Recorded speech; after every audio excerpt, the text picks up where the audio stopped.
Welcome you all to my channel Chinmayi's physics. आज हम लोग वेक्टर के बारे में पढ़ेंगे, लेकिन पढ़ाई शुरू करने से पहले आप सब लोग मेरा चैनल सब्सक्राइब कर लीजिए जिन्होंने अभी तक सब्सक्राइब नहीं किया है, ताकि सारे वीडियोस के नोटिफिकेशंस आपको टाइम पे मिल सके। तो ठीक है, आज हम लोग एक नए वेक्टर के बारे में पढ़ेंगे जिसे हम लोग बोलते हैं बेस वेक्टर और ऑर्थोगोनल यूनिट वेक्टर। और उसे ट्रायड क्यों बोलते हैं? क्योंकि ये तीन तरीके के होते हैं। जब हम लोग एक कोऑर्डिनेट सिस्टम लेते हैं, suppose this is a right handed rectangular coordinate system, ये है इसका ओरिजिन, ये है एक्स एक्सिस, ये है वाई एक्सिस, ये है जेड एक्सिस। मैंने इसे राइट हैंडेड कोऑर्डिनेट सिस्टम इसीलिए बोला कि हम लोग अगर एक्स से वाई की तरफ जाएंगे तो हमारे राइट हैंड में जो थंब का डायरेक्शन आउटवर्ड आएगा वो हमें देगा जेड एक्सिस का direction. Actually there are 3 unit vectors जिसे हम लोग नेम करते हैं ऐसे आई कैप, जे कैप और के कैप। ये सब यूनिट वेक्टर्स हैं। इसका मतलब इन लोगों का मैग्नीट्यूड यूनिट ही होता है, लेकिन इनको हम लोग स्पेसिफिक क्यों याद करते हैं? क्योंकि ये जो आई कैप होता है ये होता है unit vector along positive direction of X axis. Similarly जो जे कैप होता है ये होता है unit vector along positive direction of Y axis. और जो के कैप होता है ये होता है unit vector along positive direction of Z axis. तो ये तीनों हमारे लिए इसलिए इंपॉर्टेंट होता है, इन लोगों का काफी यूज है हमारे वेक्टर के। जो भी हम लोग डेरिवेशंस वगैरह करेंगे तो हम लोग इसे डायग्राम में कैसे दिखाएंगे? सपोज ये है मेरा यूनिट अमाउंट स्केल में, तो यहाँ से यहाँ तक इसे मैं बोलूंगी आई कैप, वैसे ही वाई डायरेक्शन में उसे बोलूंगी जे कैप और जेड डायरेक्शन में उसे बोलूंगी k cap. So i cap, j cap and k cap are the unit vectors which are orthogonal to each other. That means they are perpendicular to each other. Okay.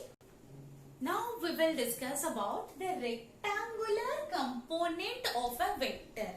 ये component word कहाँ से आता है? When we add 2 or more vectors, we get a resultant vector. So the 2 or more vectors which are getting added to give that resultant vector, they all are known as component vectors.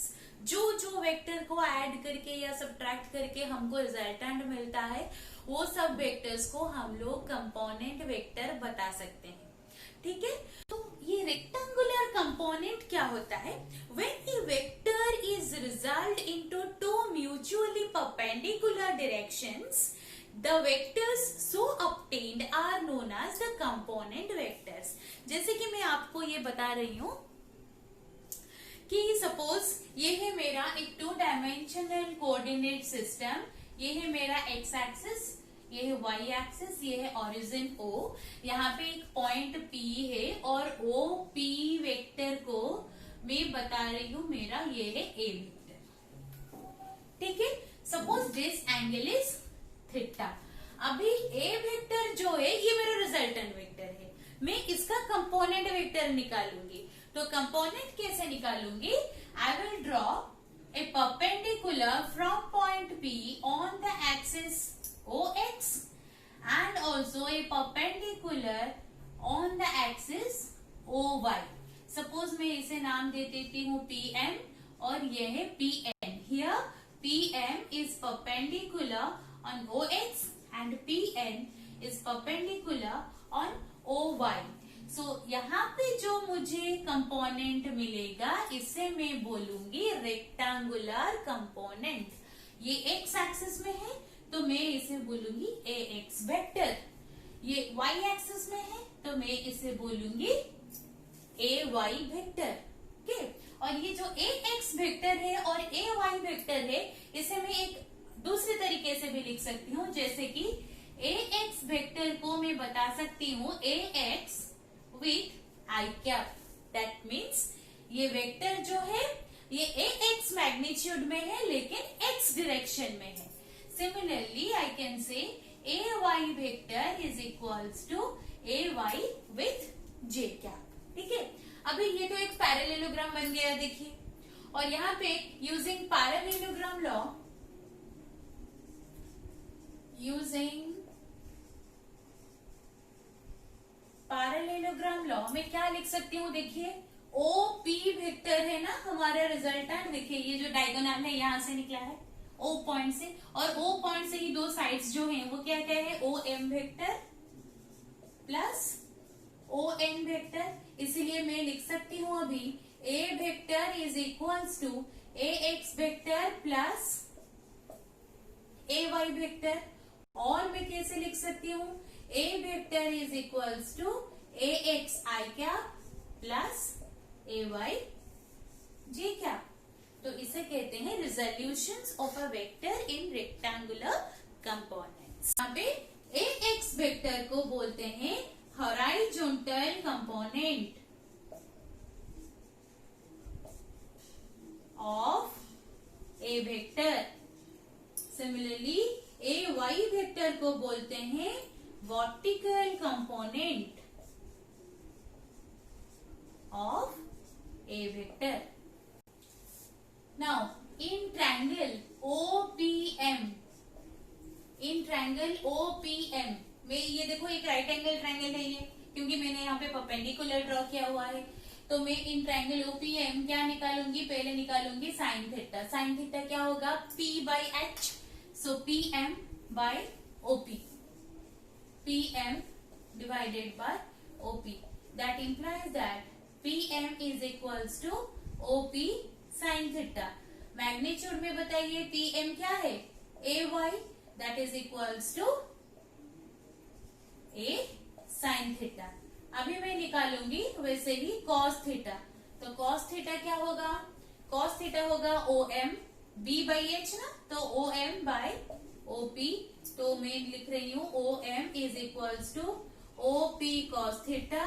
OM का value क्या है magnitude में, AX is equals to A cos theta.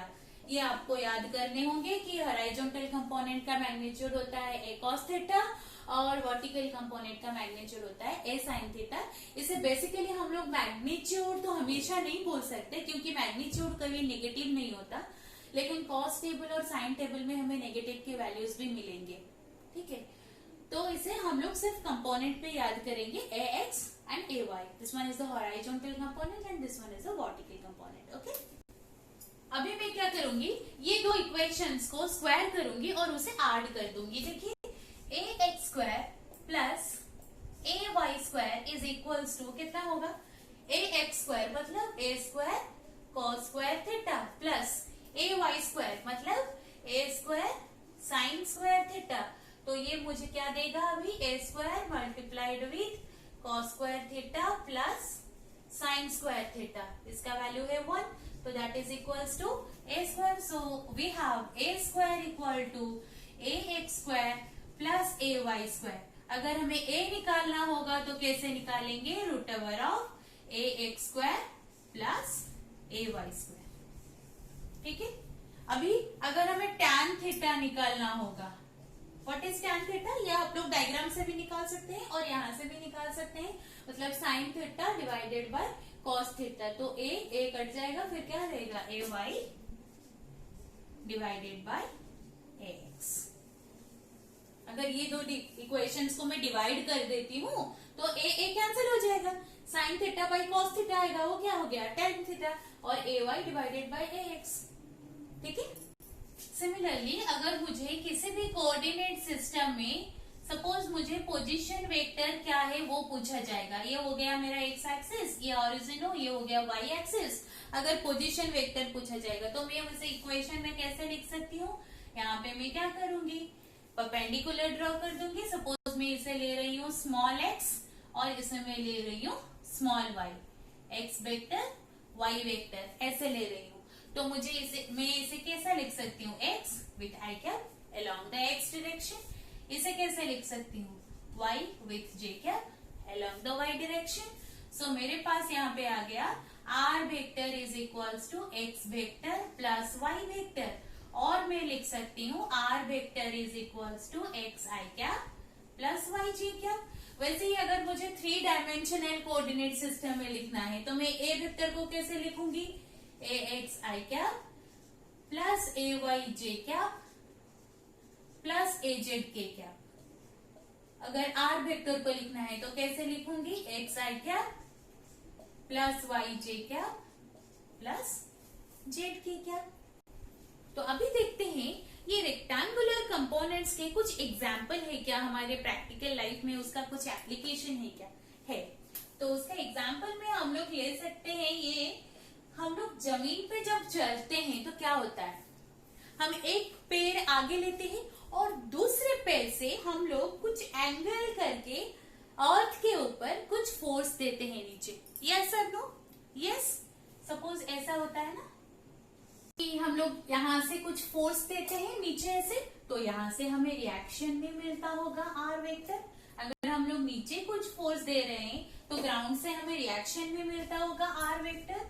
Suppose ये वाला हो गया हमारा coordinate system, और हम लोग यहाँ से ये जो मिलता है हमें ग्राउंड से जो रिएक्शन मिलता है, लेकिन वो कुछ एंगल करके आता है।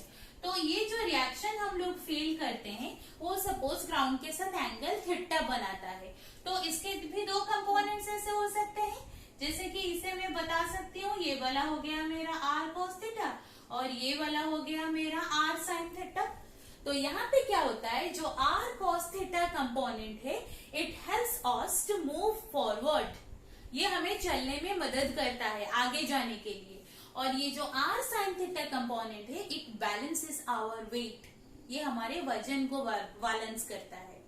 ठीक है, तो this is all about our rectangular component of vectors. In the next video हम लोग सीखेंगे हम लोग प्रोडक्ट कैसे करेंगे वेक्टर का, और वेक्टर मल्टीप्लिकेशन कैसे होता है ये हम लोग सीखेंगे। तो तब तक आप लोग stay safe, stay happy and may God bless all. हाँ, सब्सक्राइब करना मत भूलिएगा। Thank you.